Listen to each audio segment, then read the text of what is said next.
Assalamualaikum warahmatullahi wabarakatuh. Nah, pada video kali ini kita akan membahas tentang undang-undang yang terkait dengan kesehatan ataupun peraturan-peraturan dari Menteri Kesehatan. Jadi, topik tentang undang-undang kesehatan ini adalah topik yang wajib biasanya di soal-soal SKB CPNS. Jadi nanti saya berharap teman-teman itu bisa mengambil poin tinggi di topik tentang undang-undang kesehatan ini. Tapi sebelumnya jangan lupa untuk terus dukung channel ini dengan subscribe, like, dan komen. Yang pertama adalah rumah sakit. Jadi, di sini ada kebijakan yang mengatur rumah sakit. Yang pertama adalah Undang-Undang Nomor 44 Tahun 2009. Itu tentang rumah sakit. Dalam undang-undang tersebut berisi tentang pengertian rumah sakit, tujuan, tugas dan fungsi, kemudian jenis-jenis, kemudian tanggung jawab, dan apa saja menjadi persyaratan rumah sakit. Dulunya, klasifikasi dan perizinan rumah sakit itu juga diatur di dalam Undang-Undang Nomor 44 Tahun 2009. Hanya saja pada tahun 2020 terjadi revisi di mana Menteri Kesehatan pada saat itu mengeluarkan kebijakan yaitu Permenkes Nomor 3 Tahun 2020 tentang klasifikasi dan perizinan rumah sakit. Ini adalah undang-undang atau peraturan yang terbaru. Kebijakan lain yang masih terkait dengan rumah sakit yaitu Permenkes Nomor 4 Tahun 2018. Di situ mengatur tentang kewajiban rumah sakit dan kewajiban pasien. Setelah itu ada Permenkes Nomor 11 Tahun 2017, itu membahas tentang keselamatan pasien, dan adanya Permenkes Nomor 47 Tahun 2018 itu mengatur tentang pelayanan kegawat daruratan. Kebijakan yang terkait dengan puskesmas, yang pertama adalah Permenkes Nomor 75 Tahun 2014 yang kemudian direvisi menjadi Permenkes Nomor 43 Tahun 2019. Keduanya sama-sama mengatur tentang puskesmas. Selanjutnya ada Permenkes Nomor 44 Tahun 2016 itu mengatur tentang manajemen puskesmas. Kemudian Permenkes Nomor 43 Tahun 2016 yang kemudian direvisi menjadi Permenkes Nomor 4 Tahun 2019 mengatur tentang standar pelayanan minimal atau SPM bidang kesehatan. Selanjutnya ada Permenkes Nomor 37 Tahun 2017 itu mengatur tentang pelayanan kestrat atau kesehatan tradisional. Dan terakhir ada Permenkes Nomor 74 Tahun 2016 yang mengatur tentang standar pelayanan kefarmasian di puskesmas.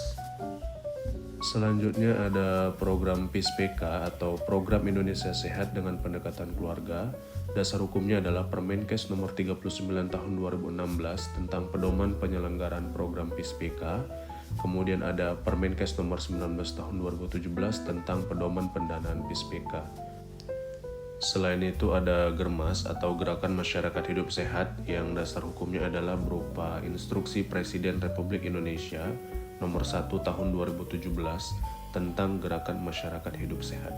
Jadi, program PIS-PK dan Germas ini saling berkaitan. Dan biasanya pada pelaksanaan program PIS-PK itu dilakukan oleh petugas kesehatan yang ada di Fasyankes primer seperti puskesmas. Ya, ini melakukan pendataan ke setiap rumah. Sistem Kesehatan Nasional ini diatur dalam Peraturan Presiden Republik Indonesia Nomor 72 Tahun 2012 tentang Sistem Kesehatan Nasional. Kemudian ada Sistem Perencanaan Pembangunan Nasional yang diatur dalam Undang-Undang Nomor 25 Tahun 2004 tentang Sistem Perencanaan Pembangunan Nasional. Dan terakhir ada RPJMN yang diatur dalam Perpres Nomor 18 Tahun 2020 tentang Rencana Pembangunan Jangka Menengah Nasional tahun 2020 sampai 2024. Jadi ini adalah Perpres yang terbaru di tahun 2020 ini. Ini tentang COVID-19 atau coronavirus disease. Jadi ada beberapa kebijakan yang terkait dengan COVID-19 ini. Yang pertama adalah Peraturan Pemerintah Nomor 21 Tahun 2020 itu tentang pembatasan sosial berskala besar dalam rangka percepatan penanganan COVID-19. Selanjutnya ada Permenkes Nomor 9 Tahun 2020. Nah, pada dasarnya Permenkes Nomor 9 Tahun 2020 ini mengacu kepada Peraturan Pemerintah Nomor 21 Tahun 2020. Jadi, di Permenkes nomor 9 tahun 2020 itu lebih mengatur kepada pedoman PSBB dalam rangka percepatan penanganan COVID-19 yang memang diinstruksikan oleh Presiden wajib dikeluarkan oleh Menteri Kesehatan. Kemudian ada keputusan Presiden nomor 9 tahun 2020 yang merupakan perubahan atas keputusan Presiden nomor 7 tahun 2020 tentang gugus tugas percepatan penanganan COVID-19.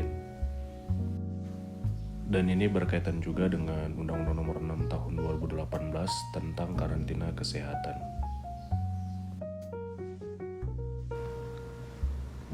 Baik, di sini ada beberapa kebijakan yang terkait dengan tenaga kesehatan. Yang pertama, keperawatan. Jadi ada Undang-Undang Nomor 38 Tahun 2014 itu tentang keperawatan. Kemudian ada profesi kebidanan, itu diatur oleh Undang-Undang Nomor 4 Tahun 2019 tentang kebidanan. Dan terakhir ada Permenkes Nomor 32 Tahun 2013, itu mengatur tentang penyelenggaraan pekerjaan tenaga sanitarian. Jadi para petugas kesehatan lingkungan itu masuk ke dalam Permenkes Nomor 32 Tahun 2013. Baik, kita ke contoh soal. Yang pertama, salah satu program yang dibuat oleh pemerintah untuk mendukung nawacita, yakni meningkatkan kualitas hidup manusia Indonesia, diwujudkan melalui suatu program yang disebut dengan PISPK, di mana program tersebut diatur dalam A. Permenkes nomor 43 tahun 2019, B. Permenkes nomor 44 tahun 2016, C. Undang-Undang nomor 44 tahun 2009, D. Permenkes nomor 39 tahun 2016, atau E. Undang-Undang nomor 6 tahun 2018. Nah, keywordnya di sini adalah program PISPK yang mendukung nawacita. Maka yang tepat adalah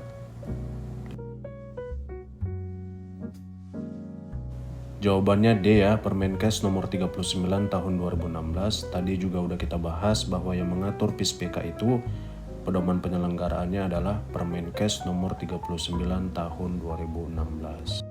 Soal nomor 2, Menteri Kesehatan pada awal tahun 2020 telah mengeluarkan suatu kebijakan tentang klasifikasi rumah sakit, di mana pada rumah sakit umum kelas A memiliki tempat tidur paling sedikit 250 buah.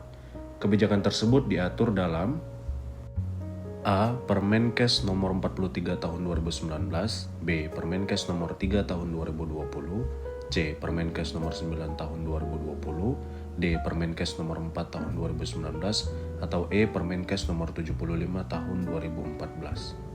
Nah, keywordnya di sini adalah awal tahun 2020, yaitu tentang klasifikasi rumah sakit. Maka jawaban yang tepat adalah B ya, Permenkes nomor 3 tahun 2020. Itu membahas tentang klasifikasi dan perizinan rumah sakit.